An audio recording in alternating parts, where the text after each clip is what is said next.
ازيكم عاملين ايه؟ يا رب تكونوا بخير. النهارده فيديو جديد من فيديوهات ام مسلم. انا ام مسلم ودي قناتي. اللي ما اشتركش في القناه ينزل يشترك ويفعل زر الجرس عشان يوصل لكم كل جديد انا بقدم.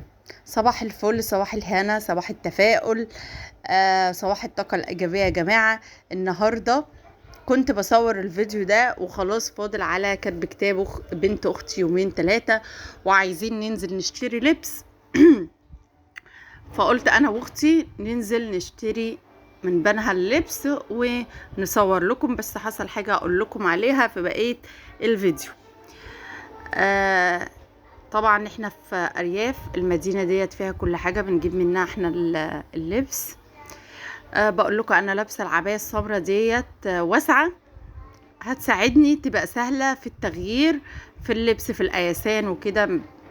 بس هي ما كانتش عجباني قوي لانها سمرة والجو حر جدا، احنا رايحين بدري والشمس والجو حر وهي بتمتص الاشعه، فلبستها، اضطريت ان انا البسها. هنا رحنا بقى يا جماعه ايه؟ مول صدناوي. المول ده تحفه، تقريبا بقى اسمه اتش كي او حاجه كده، خدوه توكيل خدوه. هنا على عباية السواريه. العباية دي يا جماعه بكام؟ تخيلوا، ب 2095 جنيه. 2095 جنيه عباية لأم العروسة، يعني تنفعش الا أم العروسة. فاحنا هنا بنوريكم العبايات وقسم السواريه. العبايات وادي قسم السواريه، فساتين السواريه. احنا يا جماعه هنا بقى قسم المكياجات. بوريكم ان المول فيه كل حاجه والكوتشيات وكله. احنا قسنا بس احنا ما صورناش، طلع يعني ان انا ما كنتش بصور، بس احنا قسنا كل حاجه ولفينا بنها وطلع في الاخر ان انا ما كنتش بصور. الفيديو ده بقى في يوم تاني، يوم قبليه كنا رايحين مكان خطير يا جماعة، لو مش كتير يعرفوه فايتكوا كتير، بالذات المدامات يا جماعة. العبايات الاستقبال طبعا كتير يعرفوها، سواء في المدن في الأرياف في أي حتة في الدنيا. عبايات الاستقبال دي معروفة ولا غنى عنها في أي دولاب عروسة، دولاب مدام، دولاب بنوتة، بس خصوصا المدامات. عبايات الاستقبال دي بتبقى حاجات مريحة كده، بنستقبلها نقابل بيها ضيوف. ممكن هنا لو في الأرياف بنروح بيها عند أهلنا، بنكون خلاص المسافة قريبة، مفيش مشكلة. تبقى عبايات يا إما قطن يا إما نوع الفسكوز، عبايات كده مريحة في اللبس. طبعا في أي حتة العبايات دي موجودة في أي مكان، بس المكان المخصص ليها وأحلى مكان ممكن تشوفوه في مصر كلها هو كرداسة يا جماعة. كرداسة المكان ده مخصص فقط للعبايات الاستقبال. في شارع المصانع، كلها مصانع ومحلات، وفي شارع اسمه الشارع السياحي.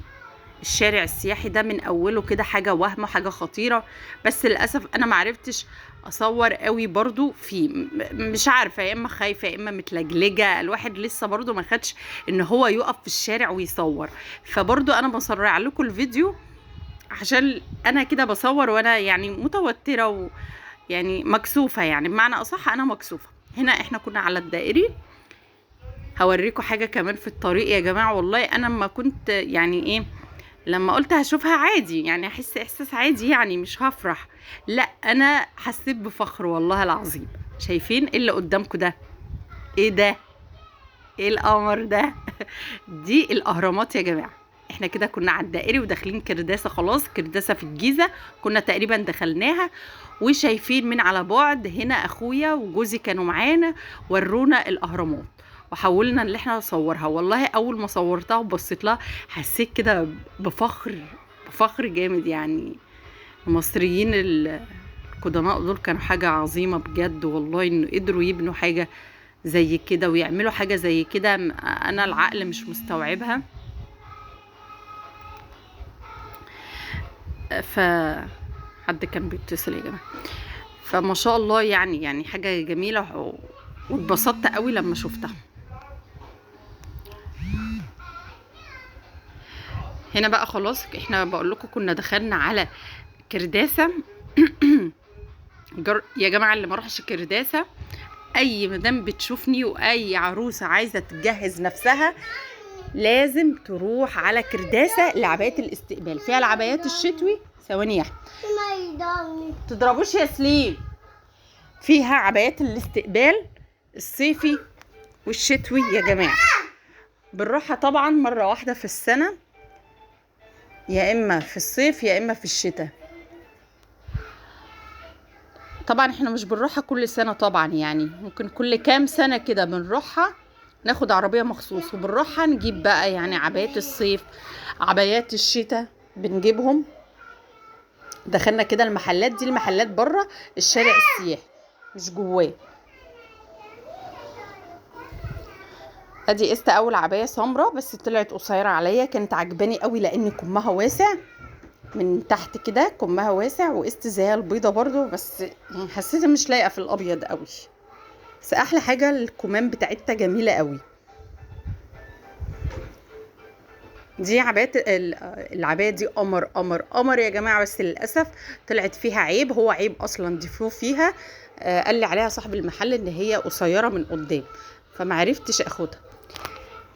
العباية دي كده فيها كل الألوانات، القمر دي بقى السكر. العباية دي تحفة يا جماعة، وأسعارهم بجد بجد فرق شاسع عن القاهرة، عن بنها، عن أي مدينة تانية. لا هم شايفين بقى الجمال ده، ده الجمال كله، ده القمر. بس اللون التاني كان أحلى وناطق عليا أكتر. ده بقى بقول لكم ده هنا أول الشارع السياحي اللي معرفتش أصور فيه قوي واتحركت واتكسفت. الشارع ده يا جماعة من 10-15 سنة ما كانش والله المصريين ما كانوش بيعرفوا يخشوه بصراحة. من 10-15 سنة كده كانوا كله خلايجة. هنا ملك بتقيس الدرس بس ما عجبهاش للأسف، وما عجبناش احنا كمان.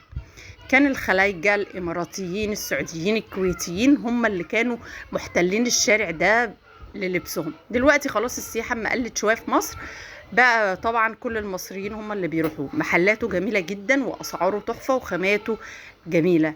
كده الفيديو بيكون انتهى، يا رب اكون فدتكم بحاجة. ما تنسوش يا جماعة اللي عايز عباية استقبال يروح كرداسة، ده احلى مكان